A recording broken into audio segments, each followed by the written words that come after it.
They silenced a continent. Long before they chained its people, they erased our names from the scrolls, replaced our gods with theirs, and buried our stories beneath their lies. They taught our children to hate their own reflection, and called it civilization. But history never dies. It hides. It whispers through bloodlines, waiting for the day Africa remembers herself again. Before the chains, there were crowns. Before the silence, there were songs that shook empires. They tried to bury the truth, but the soil remembers. And now, Africa is rising from the ashes of their lies. This is the story they never wanted you to hear. They say history is written by the victors. But what if I told you that Africa's greatest defeat wasn't on the battlefield, it was in the classroom? What if the most powerful weapon ever used against Africa wasn't the gun, but the pen? Centuries ago, this continent wasn't a mystery to itself. It knew its kingdoms, its science, its gods, its heroes. Africa remembered who she was. But today, ask the average person what they know about Africa before slavery, and you'll hear silence. That silence is not natural. It was designed. The memory was stolen carefully, quietly, until even Africans began to believe that their story started with chains. This was no accident. It was a project, a design, a rewriting. This is the story of how Africa was tricked into forgetting its real history. To understand how the forgetting began, we go back to the late 1400s. The first European ships did not arrive to discover an empty land. They found empires: Benin, Oyo, Mali, Songhai, Axum, kingdoms trading gold, ivory, salt, and books. Kings ruled from palaces. Scribes kept archives. Astronomers read the stars long before Europe built its first telescope.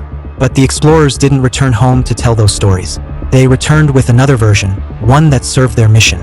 In their journals, they called Africa dark. In their maps, they drew it empty. And in their stories, they planted the greatest illusion of all, that Africa had no history before they arrived.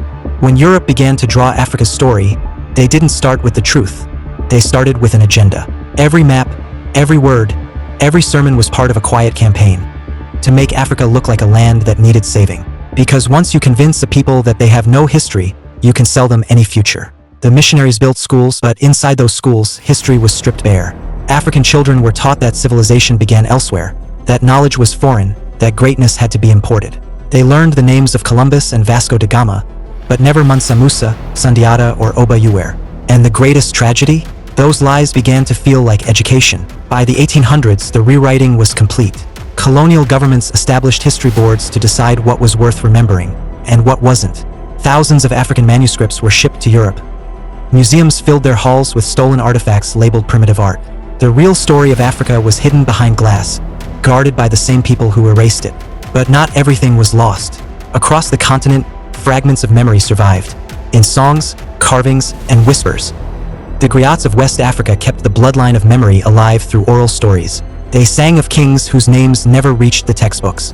Their words were proof that history doesn't die. It waits to be remembered. Then came the 20th century, the Age of Awakening. Africans who studied abroad began to ask questions their colonizers couldn't answer. They discovered libraries in Europe filled with African manuscripts, proof of advanced medicine, mathematics, and philosophy. Slowly, the pieces began to come together. And for the first time in centuries, Africa started remembering itself.